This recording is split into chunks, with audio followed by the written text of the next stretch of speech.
Good morning. Good morning. I'm Joanne Myers, Director of Merrill House Programs, and I'd like to welcome our members and guests and C-SPAN to the Carnegie Council's Books for Breakfast. This morning, our guest speaker is Fareed Zakaria, and he will be discussing his book, From Wealth to Power, The Unusual Origins of America's World Role. What is it exactly that causes nations who have acquired wealth to pursue an expansionist course and increase their influence? Our nation's economy, for example, grew dramatically after the Civil War. So much so that by the year 1885, the United States was considered the richest country in the world. And yet, it was not until the late 1890s that the United States truly began to expand its global interests. In fact, until the end of the last century, there was such a glaring disparity between America's economic strength and its paltry world influence that by most standards, our country was considered a minor power. And From Wealth to Power, Fareed Zakaria tries to explain this discrepancy. By examining the years between 1865 and 1908, a time when the United States was actually considering expanding its influence beyond its borders, he was able to draw some very interesting conclusions, which he will soon share with us. His theories will enable us to understand the factors that have turned economically powerful nations into world-class political powers. To many of us, Fareed Zakaria is best known as the managing editor of Foreign Affairs, the premier American foreign policy journal.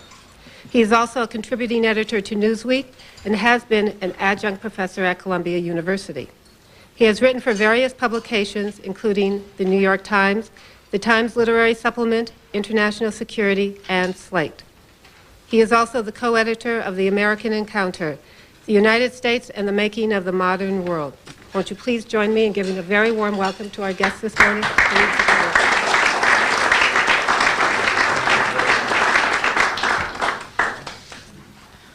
Thank you so much. That was a very generous introduction, which so accurately summarized the book that I wonder whether I need to go on. But I thought I'd begin by quoting you a poem. It's not a very good poem, but bear with me, because it was written by the Secretary of State of the United States in 1867. William Henry Seward was no ordinary Secretary of State. He was the former governor of New York, probably the second most important Republican in the country after Abraham Lincoln, and indeed Lincoln's closest aide during the Civil War. Having watched America mobilize for the war from that unique vantage point, he now prophesies in verse about the country's future. Our nation, with united interests blessed, not now content to poise, shall sway the rest. Abroad our empire shall no limits know, but like the sea in boundless circles flow. As I said, not very good poetry, but consider its point. Seward had long discoursed on the need for America to recognize that it had become a global economic power and now needed to become a global political and military power. His plans for expansionism were often cloaked in rather soaring rhetoric, which made it difficult to initially understand what precisely he meant. For example, what would he mean specifically when he would say, I intend to extend the borders of the Federal Republic so that it shall greet the sun when he touches the tropics and when he sends his gleaming rays toward the polar circle? Well, if the rhetoric was imprecise, he made it pretty clear soon. He made some official took some official steps to expand American influence, or indeed outright annex this following list: Alaska, Canada, Greenland, Iceland, Mexico, the Darien Islands, Hawaii, the Danish West Indies, Santo Domingo, Haiti, Culebra, French Guiana, the Tiger Islands, Cuba, Puerto Rico, and St. Bartholomew. He was so confident of the expansion of the United States that he actually devoted a good bit of time to deciding where the new capital of this far-flung empire should be, since Washington, D.C. was obviously, a remote location once you consider the true extent of the empire. And he settled the Mexican Consul General will be happy to know, on Mexico City.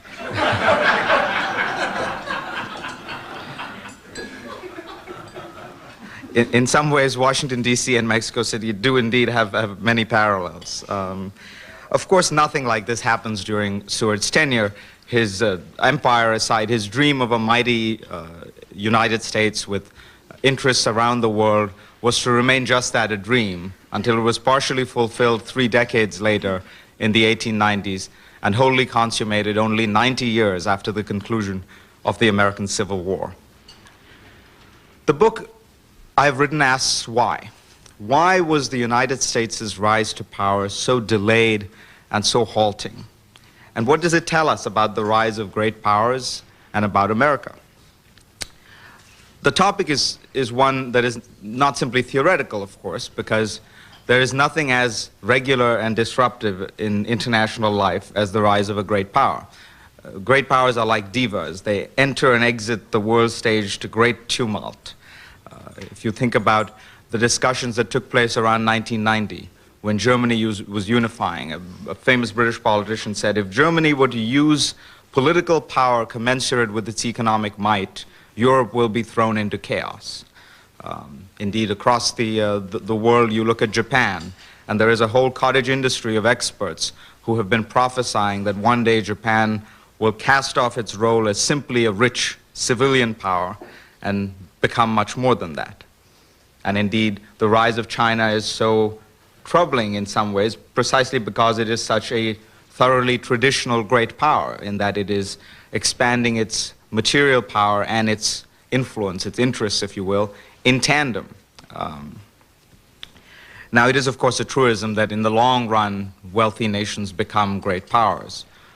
But my book tries to ask all the intermediate questions. That is, why does it sometimes take a long time? What form, what nature, what are the flashpoints? What are the frictions that make the translation of economic power into political and military one easier or more difficult? Properly handled, a great power transition can be smooth. Mishandled, the consequences for the world can be cataclysmic, as we can see from our own century when the rise of Germany and Japan, shall we say, disrupted world order for a good 40 years. Most rich nations become great powers. The desire for power, in a sense, is universal. The wealthy can simply act on it in a way that the poor cannot. This is true for human beings as it is for nations. But the United States in the late 19th century is an exception. It was rich but dormant. It is important to begin by recalling just how rich the United States was. By 1885, the United States was, by every calculation, the richest nation in the world. It had a greater share of the world GDP than Britain. More importantly, it had just surpassed Britain in steel production. I say more importantly because in those days there weren't GDP figures, and so the key index of national power was steel production. You can use other figures by which the rise of America in the post-Civil War era is even more startling. Coal production rises in 20 years 800%, steel production rises 523%, railway track mileage rises 567%, and so on. The question, of course, is that power is relative. It's not simply important that you grow, but that you grow faster than others. And by this measure, America's growth was even more meteoric. America was growing by some estimates in the 1870s, 80s, and 90s by about 5% a year. At the same time, Britain, the world's sole superpower, if there was such a thing at the time, was growing 1.6%, maybe 1.8%. If you were to look at countries like Austria-Hungary, Italy, great powers in Europe, the comparison is even greater. Now, what about America's global interests? Again, interests like power have to be judged in relative terms. By that measure, the United States had tiny global influence. The acquisition of colonies was at that time the ultimate currency of power. And by that measure, the United States, in the 25 years after the Civil War, acquires Alaska and the tiny Midway Islands. Midway it acquires almost accidentally. In the meantime, in that same 25-year period, Great Britain and France each acquire 3 million square miles of colonial territory. Britain goes on in the subsequent 10 years to acquire another 2 million square miles of territory. Now, colonies are just one measure, not the only one. Look at the Army. The American Army ranked after Bulgaria in 1890. It's the 14th largest army in the world, as I say, at the time when it was the richest nation in the world. Its navy was so small that it was an object of ridicule in Europe. Oscar Wilde came to America in 1890 and returned and wrote a rather obscure book called The Canterville Ghost. And in that, there is a point at which he has his ghost react to a discussion of America. An American lady tells the ghost, "I'm terribly sorry to disappoint you because we in America have no ruins and no curiosities." "No ruins, no curiosities," says the ghost, "but you have your navy and your manners." It was commonplace, in other words, to think of the American Navy as a tiny, dysfunctional, decrepit outfit. It was, for example, I think 1/8 the size of the Italian Navy at a time when its GDP was 13 times that of Italy's. The diplomatic apparatus was in even worse shape. None of the diplomats in Washington were ambassadors. No great power regarded Washington important enough to accord it that rank. It was only in 1892 that diplomats in Washington were given the title ambassador. Now consider, as I say, that it would be as if diplomats in Tokyo today were not given the title of ambassador. So the United States was clearly one of the 2 or 3 richest countries in the world, if not the richest. And yet people would take pay cuts to stay in minor European capitals rather than go to Washington.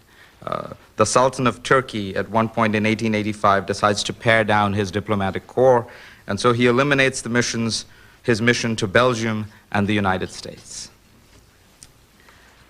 Why does all this happen? Why is it that Seward is unable to translate his great dreams into reality? Well, it's very simple, I think. America was a very unusual thing, a very strong nation with a very weak state. American power existed out there somewhere, but it lay dormant beneath a national state that was divided, diffuse, decentralized. The President and the Secretaries of State, for the 25 years after the Civil War, tried repeatedly to expand American interests abroad, but failed. Congress was not willing for the most part. It was an era of congressional supremacy. Taxation was for the most part disallowed, both by Congress and later by the Supreme Court. In 1894, a 2% income tax is levied, and the Supreme Court rules it unconstitutional. And states were very jealous of their powers. So you have a federal government that is powerless, a presidency that is powerless, and, if you will, what Woodrow Wilson called the literary structure of the American state, which is inclined towards weakness rather than strength. And you have a situation in which it is impossible for the president to translate his preferences into policy. Consider, of course, this is also a time of weak presidents. The presidents during this period are such renowned world historical figures as Andrew Johnson, Ulysses Grant, Rutherford Hayes, James Garfield, and Chester Arthur. And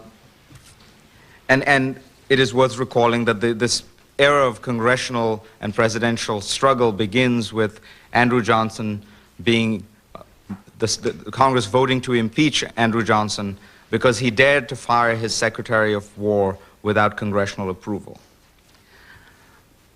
Now, the best way one can, I think, explain what happens after that is to consider the rise of the American economy, the way in which you begin to get, by the 1880s and 1890s, a truly national economy, one that involves several states simultaneously. Interstate commerce becomes a reality.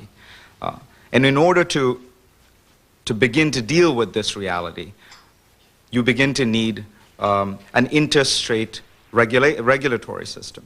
So the growth of the American state in the 1880s and 1890s mirrors the growth of the American economy. State governments prove insufficient, and therefore you begin to need a national and federal government. And similarly, you begin to need an administrative structure for the American state, which inevitably privileges the presidency over Congress. So you go from what one scholar has called the America of courts and parties to the America of a presidency and administrations. When this begins to happen, of course, it translates into foreign policy.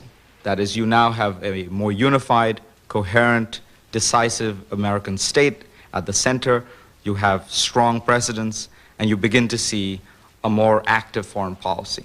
1889 in some ways could be used as a turning point, because it is in that year that the Secretary of Navy asks in his annual report for a world-class Navy.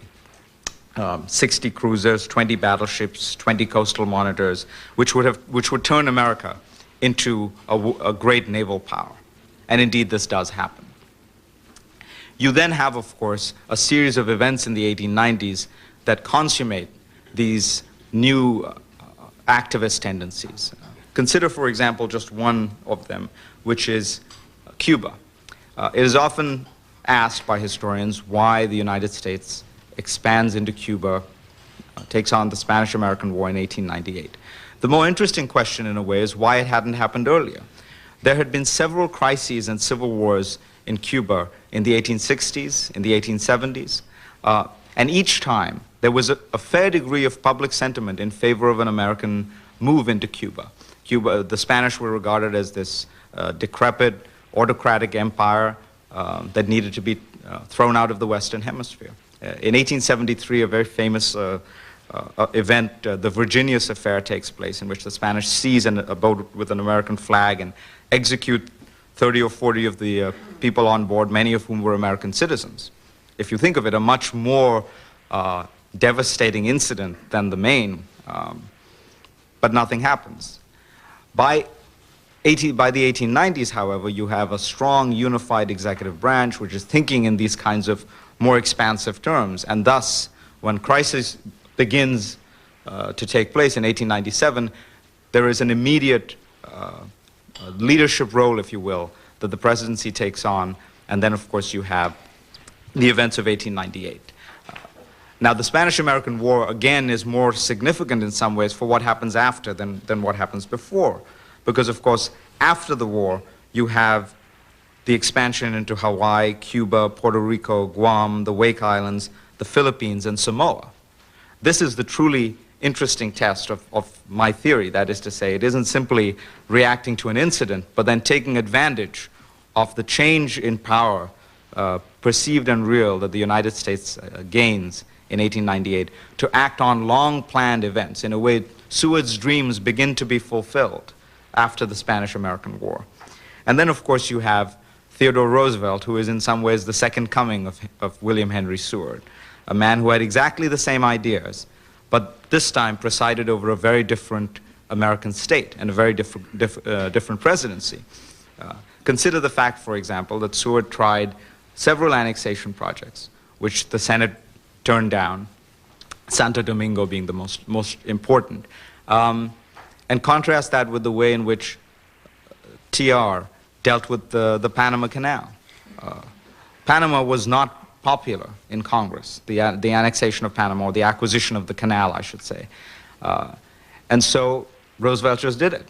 And he famously said, I took the canal and let Congress debate, and while the debate goes on, so does the canal. Very different attitude. He also began a routine practice, which had existed in some form before, of executive agreements. This is with his annexation into, his expansion into Santo Domingo. It appeared to him that the Senate would not pass a treaty of annexation. It was not termed such. And so he decides to do something which a few presidents had used once in a while before, which is an executive agreement. An executive agreement is in effect a personal promise from a president that during his administration he will abide by this as long as the other country keeps its word. And it has proved to become a regular staple of American foreign policy because successive presidents have honored their predecessors' executive agreements for the simple reason that they want their successors to honor their own executive agreements. Now, what is an executive agreement and what is a treaty? Well, the president determines that. And this practice begins with Theodore Roosevelt, and you still see it to this day.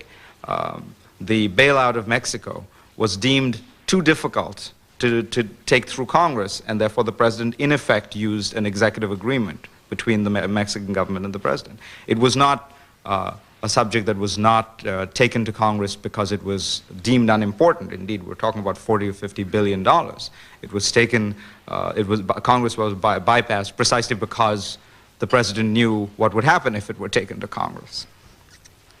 Now, what does this tell us about both the American case and the world at large? Well, in the American case, I think we all know what it tells us, that there is a continuing tension between America's national power and its state strength. This is not something that has been overcome by the events I described. It is something built into the structure of the American state, built into the Constitution, built into the federal structure, which means that there will always be some tension between America's role internationally and its government's limitations domestically. This is not true for most countries, but it is particularly true for the United States. Or I should say it was not always true for most countries, because in some ways the world is changing. We are in the middle of what Oswald Spengler once called a historical change of phase, I think, with regard to this aspect. And this is where I think there is some good news, in the sense that if most rich nations become great powers and that rise to power is disruptive, we can only fear the rise of Germany, Japan, and China, not to mention India and perhaps Brazil. But indeed, the role of states is becoming very different, I think, in the modern world.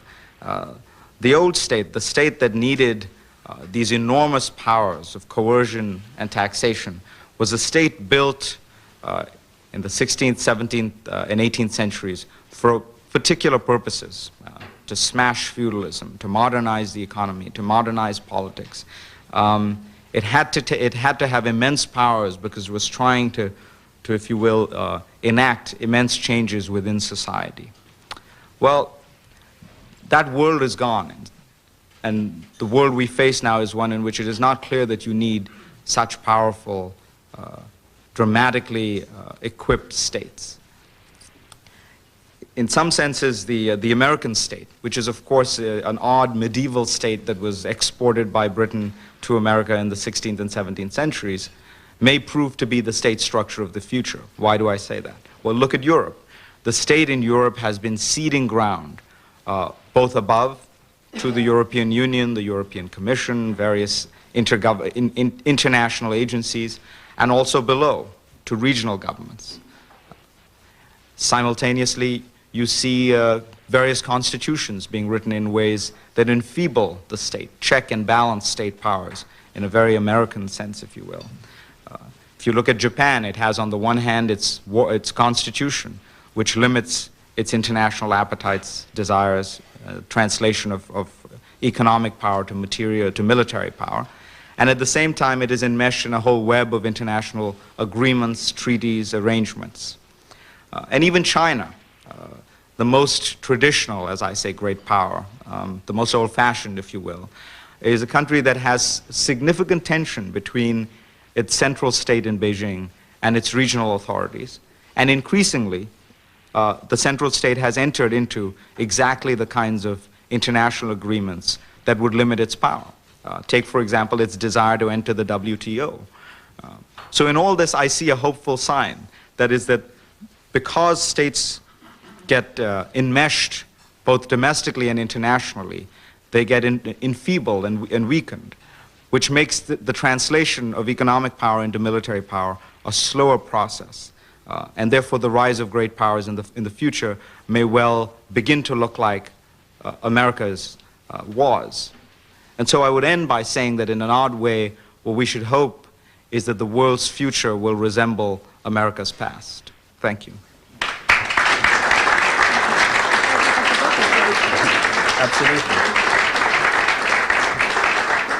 Thank you very much. Fareed has agreed to take questions, so I ask that you identify yourself, keep your question brief and to the point. Ned Cabot, Chairman of Common Cause. I really question your premise that the United States in the 19th century was either a weak state or not an imperialist state.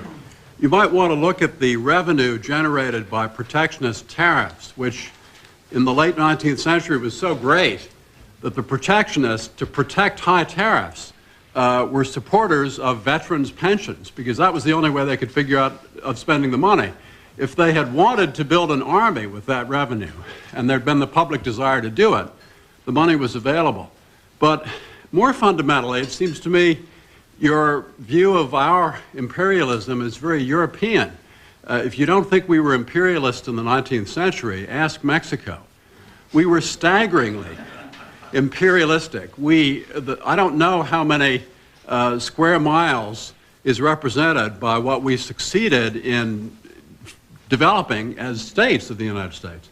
Moreover, we did it not through armies, but through settlements. You might want to look at Roosevelt's Great History of the West, in which he's quite contemptuous of Jefferson for not understanding that our takeover of Louisiana was inevitable because of colonization. Our people went there.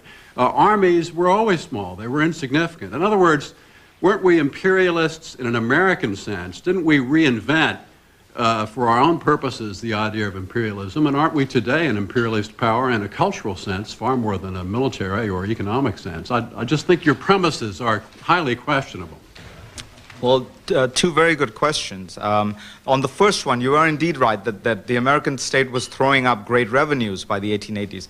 In 1880, American surpluses crossed $100 million. But it is precisely that point that begins to make to mark the turn. As I say, the 1880s are a very interesting turning point where you begin to see a transformation of the American state.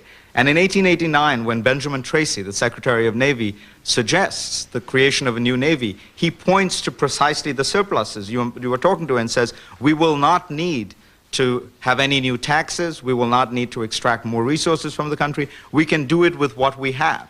So while you are entirely right that the surpluses initially were going entirely toward veterans' benefits, and indeed continued to do so for a long time, it began to make people recognize that the Civil War debt was actually insignificant once you consider the rise of the American economy.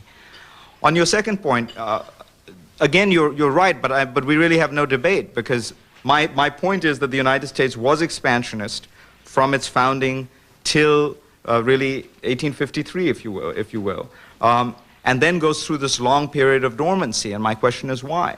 And it is that the structure of the American state begins to impede presidential desires for more expansion.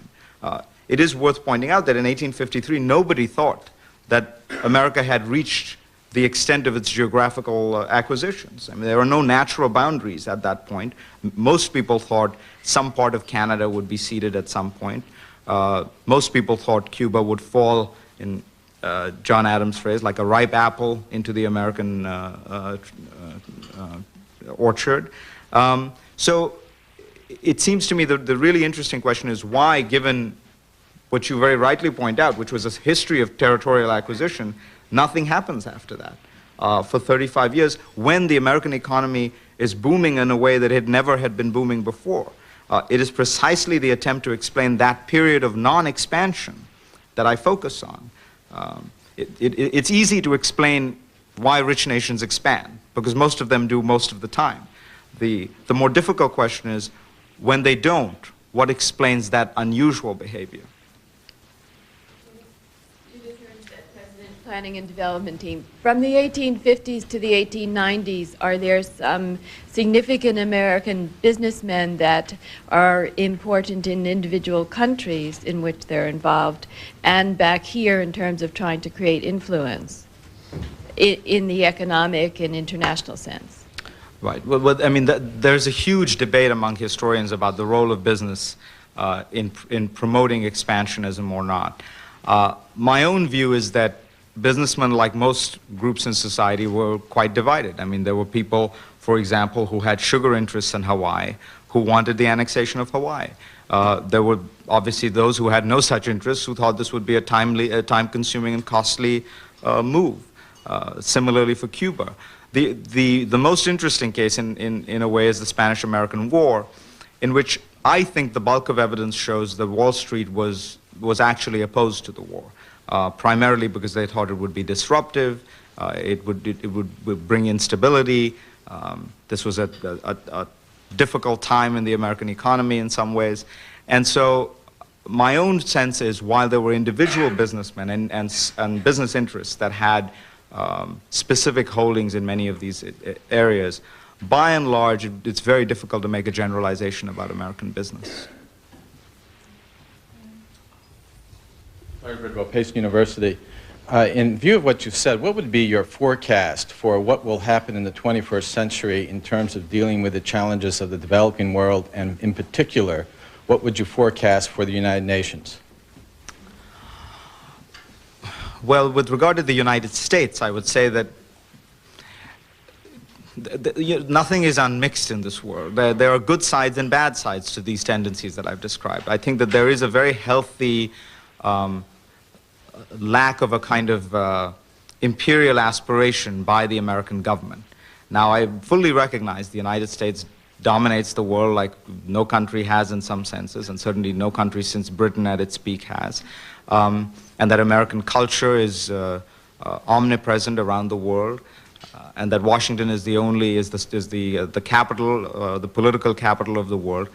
But it is worth noting that given that reality, the United States remains reasonably unaffected or unseduced by this great power, compared with other great powers in the past, which is the only relevant comparison in some sense.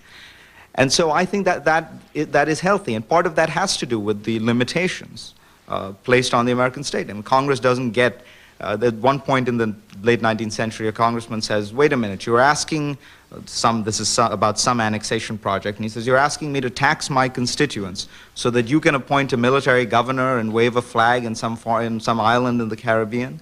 And there is, if you will, a rational choice here. There's not much in it for Congress. And there's not much in it for the states, and there's not much in it for the Supreme Court. So that divided structure places some limitations. On the other hand, to address all kinds of problems in the international sphere, you do need a coherent, decisive, activist foreign policy, not necessarily an imperialist one, just an activist one. And these same limitations make that difficult. They produce somewhat divided and sometimes incoherent foreign policy. Look at our policy on an issue like economic sanctions, where the foreign policy of the United States is really a collection of individual congressional reactions that have more to do with congressional constituencies in key states than it does with any long-term interests of the United States. So there's definitely a downside to this kind of weak, diffuse, and divided state.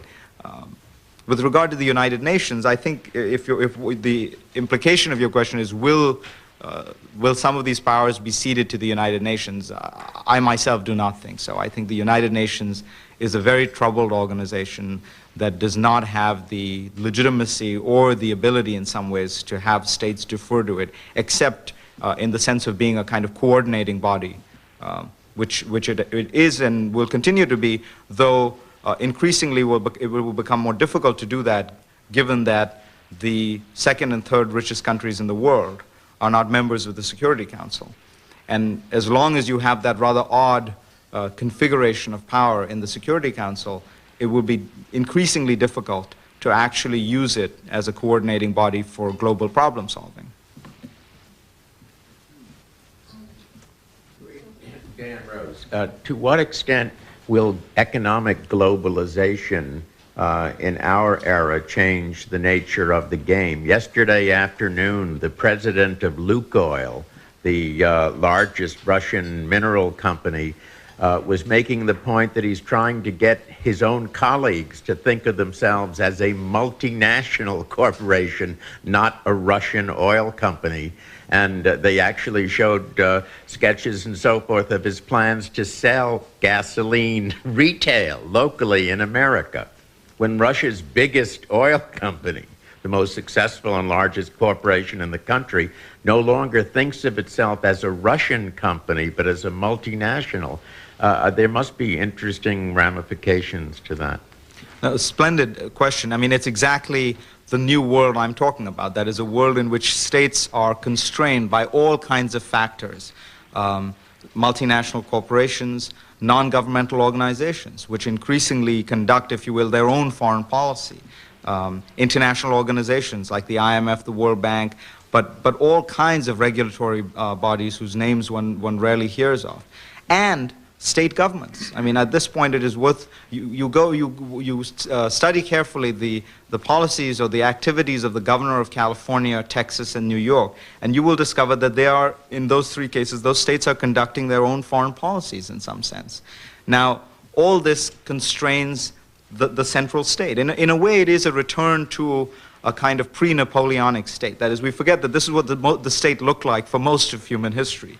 One actor among many in society, competing for the attention, the affection, the loyalty, and most importantly, the money that it could extract from society. And we may be returning to such a role in which a state could be effective, but it would have to be a kind of catalytic state, that is a state, a kind of impresario that organized grand coalitions. Think of the Gulf War and how it was waged compared to World War II. The monies were gotten from a couple of countries, the troops from other countries, international legitimacy created by a kind of global public opinion campaign. And compare that to the way FDR or Churchill waged World War II. Simply raise taxes, take on mountains of debt, conscript your entire population, adult male population, and fight the war. If you will, the World War II is the kind of command Taylorite model in which you fight a war, and the Gulf War is this kind of loose, flexible, coordinating model. And I think it's clear that the Gulf War in that sense is the image of the future. That is, any successful foreign policy will have to take that model more than the more heroic model, if you will, of FDR and Churchill. Sidney Paulding, two individuals that you failed to mention, perhaps it's in your book, Admiral Mahan, who was an influence on the presidency more so than the president himself. And if the United States was such a prosperous economic entity in the late 19th century, why did a J.P. Morgan have to bail out the United States in its economic situation? Added to the factor that I think it's unfair to compare the United States to the leading powers of Europe at that time. The United States made a rapid recovery after the Civil War, but it had the ability to expand. There was territory to move west. No country in Europe had that ability. And we have to look at Germany, that was not a united nation until after 1871. Italy, likewise, after that time.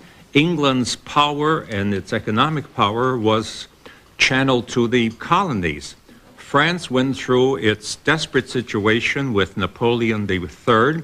So therefore, we are looking at two different aspects, apples and oranges, if you will, and comparing the United States with population growth, with the infusion of immigration and immigrant labor. So therefore, I say it would be difficult to make any comparison about that strength. And resources in the United States was developed by the private sector, Rockefeller and oil, the coal industry, with railroads and so on. That's my history lesson. No, Was there a question? yeah, no. Your point about J.P. Morgan actually proves my case perfectly, which is the United States was the richest country in the world, but didn't have a central bank. That is precisely my point. Strong nation, weak state. So a private banker acts as the bank of last resort for the United States until the Federal Reserve is created much later. on your, there was always a temptation, I think, to say, you know, if everybody has his own favorite theory of why the United States didn't expand in the late 19th century. And what I try and do in the book is actually look at what statesmen at the time were thinking, why it seemed they were constrained. As I say, they proposed dozens of annexation projects, most of which were rejected by the Senate. If what you say is true, there should have been no proposals made.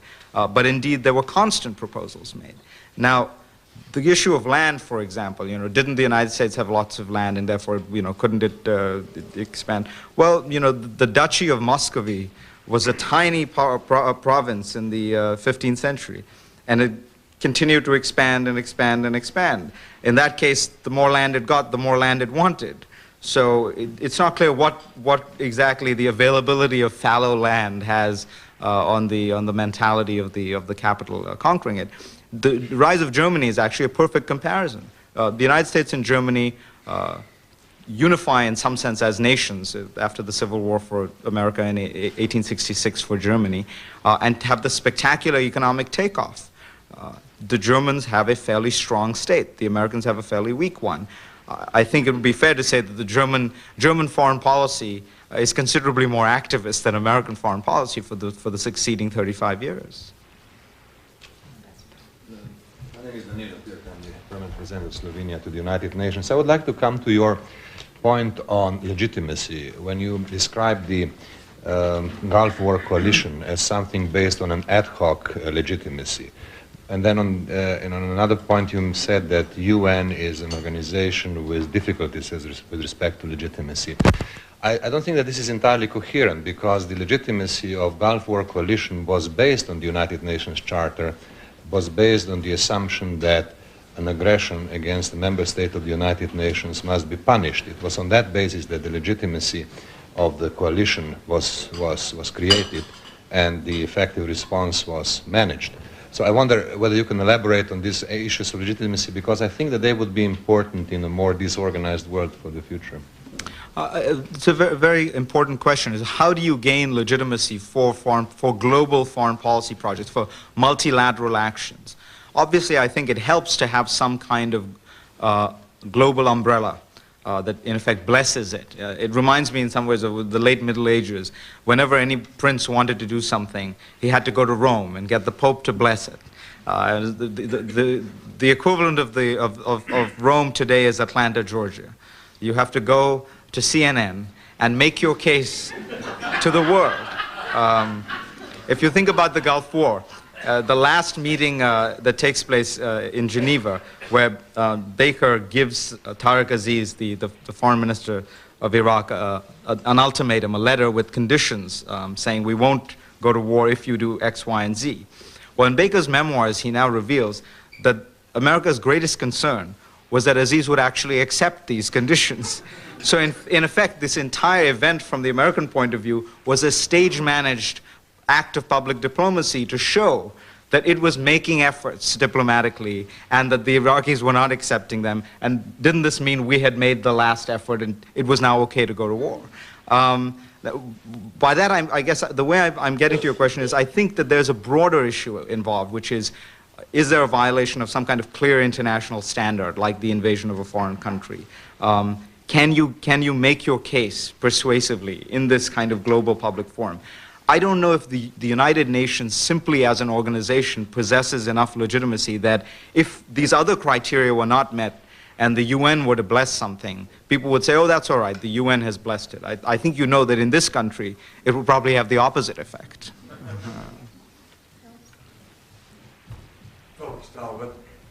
You've focused on the relation of wealth to power. In the present age, are there other dimensions of power or drivers of power as significant as wealth is significant, such as nuclear power, nuclear weapons state? Are these other elements going to change the pattern of power or not? I think not. I'll tell you why. Because power has always been a very complicated phenomenon.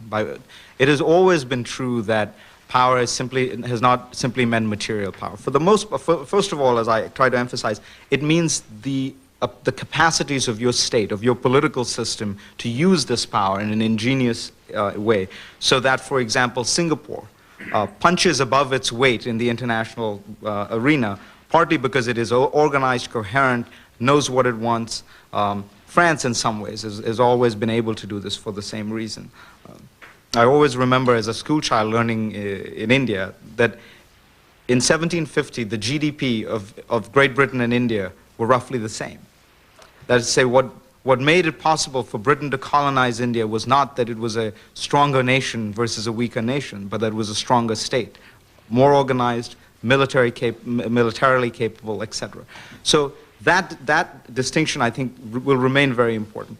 And then again, there are always other dimensions to power. You mentioned nuclear weapons. There's also the attractiveness of your political ideology. One of the reasons I think Chinese power is not as threatening as Soviet power was is that nobody in the world believes in the Chinese system. Even the Chinese don't really believe in it. And so it becomes much less threatening in the way that you were always worried that countries would, go over to the Soviet side. Nobody really thinks that's going to happen. So all these intangible factors, I think, do make a difference. But in the long run, material power has an enormous ability to make things work out. I mean, it's always striking that in the long run, there's a correlation between what some people call soft power, these intangible things, and hard power. That is to say, soft power tends to follow hard power. You seem to imply that China is totally lacking in imperial ambitions. I wonder whether that's so. I hope it is. No, I don't. China is a very complicated case. As I say, it is the most worrying rise of a great power precisely because it's so traditional. It seems to have both rises in material power and desires for greater influence, which from its point of view are understandable, but from the world's point of view are very worrying because it upsets, if you will, the stable balance of power in Asia, not to mention the world. But I simply say that there are some caveats that I would place on that, such as the enormous constraints that Beijing faces internally, such as the fact that its ideology does not have the kind of appeal that Soviet communism had in the 30s and 40s, which is not to say it won't be a problem. Simply, I don't think, for example, that you can talk about another Cold War with China precisely because it lacks this ideological, political dimension. It may well be the kind of classic problem with the rise of a great power.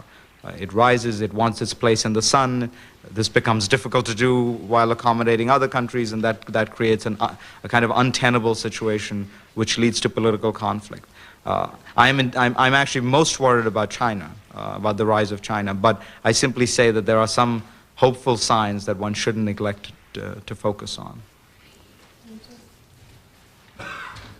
Dimitris Phylaktou, Cyprus Mission. I see a sort of a paradox in the sense that the United States, being the only superpower, when I look at the thinking of the policymakers, State Department, it's a question. Do you think that they are uncomfortable in a way with a view to fearing or looking at the Russia or other powers for that sense, but Russia as re-emerging as powers? In other words, the fact that the United States functions in a vacuum today, in a war that is not as clear-cut as during the Cold War, when you had the game was much easier.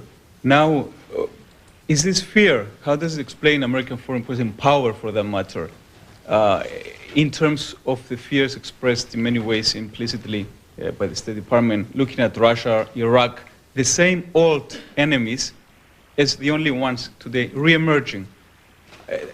I see kind of an uncomfortable thinking in there. So, in other words, kind of superpower functioning in itself in a war that doesn't have, I mean, when you have a power which is so much more powerful than everybody else, is it a sign of stability or instability? And how is it playing out in the foreign policy thinking of State Department, for example?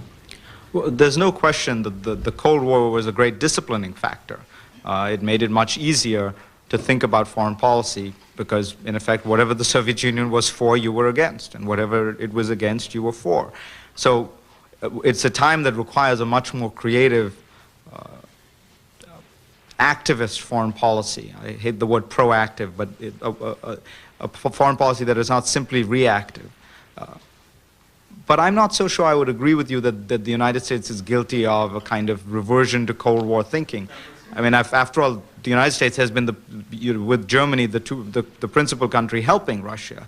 I think American fears about Russia, the proper fears about Russia, that is, are largely emanate from Russian weakness, Russian collapse, Russian disorder, breakdown of command and control. It's not fears of Russian strength. And overall, I think, to the extent you can fault the United States is for not having as energetic a foreign policy, for not seizing this moment after the Cold War to do things. On the other hand, I will point out that were the United States to truly have an energetic foreign policy that were coherent and activist, you would hear howls of outrage from people. I remember a senior American diplomat telling me he walked into the UN a couple of months ago, and this diplomat from a third world country came up to him and said, you guys, you just have no interest in the world anymore. You just want to go home. You want to sort of cocoon yourselves in this vast, rich country. Why don't you take a greater interest in the rest of the world? And this American diplomat, very senior diplomat, the Deputy Secretary of State at the time, turns to him and he says, you should be grateful. For 40 years, every time we were interested in the world, we would hear howls of castigation from, particularly, he said, from your country, about how we were imperialists, we were meddling all over the world. So it's very difficult to have an energetic foreign policy that everyone will love. You're Yellen at New York University. You mentioned that you were rather hopeful about the enfeeblement of states. And while I'm not a partisan of expansionist states of the 19th century and recognize that globalization is going to weaken the nation state, I wonder whether the experience of the past 10 years or so with the increasing local rivalries, civil wars, and disruptions are not as dangerous and in a way as the former rivalries between nation states. I mean, the experience that we have had has not been very positive. And to see this as a sign, the weakening of the nation state as a sign of increasing calm and stability is perhaps a bit too optimistic, I would think. Well, I guess we read the last 10 years differently. I do actually regard it as a time of reasonable progress, both politically and economically around the world, and great power peace, which is, after all, the fundamental cause of stability in the world. Contrasted with the previous 90 years of this century, and I think you understand what I mean. I mean, yes, civil war is bad, local rivalries are bad, but if you want to kill tens of millions of people, you have to get nation states involved. And the fact that you have some constraints on that kind of state power, I think is fundamentally for the good. I mean, I think, as I say, the American model may well prove to be a lasting global model in which states are simply not as ready, able, and willing to take on great foreign policy projects, which will inevitably bump up against other states with great foreign policy projects. And we've seen the results for the last 200 or 300 years. Ambassador Adams, last question. Al Adams, the United Nations Association. Looking ahead and looking today at our relations with the United Nations, do you see the UN basically as a forum for the extension and multiplication of American power, or one which over time could develop into being a forum for the concentration of countervailing force to American power? Well, I think it has within it both possibilities, and a great deal will depend on how America handles the UN, because I think it has the possibility not simply to be a force multiplier for America, for a place where America can achieve its ends without triggering the kind of reactions and resentments that are inevitable when you deal with a big, rich, powerful country. But it's also possible for the United States to begin to construct a world order in which its values, its preferences, its ideologies become more commonplace because they are part of a global consensus, particularly a great power consensus. And that is why I think it's so important to get Germany and Japan more involved in the activities of the United Nations, because it's simply untenable to have a true global framework in which the second and third richest countries in the world don't play any part. If the United States mishandles this, I think it is indeed possible that the UN will become a forum for anti-Americanism. It's been that in the past for different reasons during the Cold War. But a great deal, I think, depends on how the United States handles the UN and whether or not it recognizes that it has this extraordinary position in the world. It is the sole superpower. It is the most dominant country probably since Rome at its peak. And how does it handle itself in that circumstance? How does it try to ensure that its interests, its ideals, its values are spread, are upheld, and at the same time, that it doesn't come across as a global bully, that it doesn't come across as a country that triggers a kind of backlash of anti-Americanism, which is already quite powerfully felt around the world. Well, properly handled, the United Nations, to put it bluntly, could be a wonderful cloak for American power. It could be used in that way. But to do that, I think, requires a measure of subtlety, skill, coherence, that I don't know if this administration has, and I wonder if there is any possibility for Washington, as it is currently structured with this enormous rivalry between Congress and the presidency, to have. And so we get back to the issue of the tension between America's role as the most important power in the world and Washington's role as a capital of a large, diverse, squabbling nation with many entities competing for the affections and attention of its people. Thank you very much for Sure.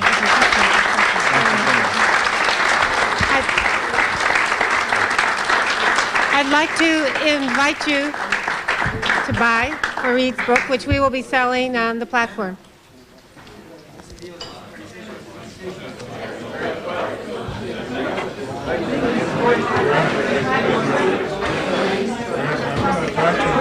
I'd like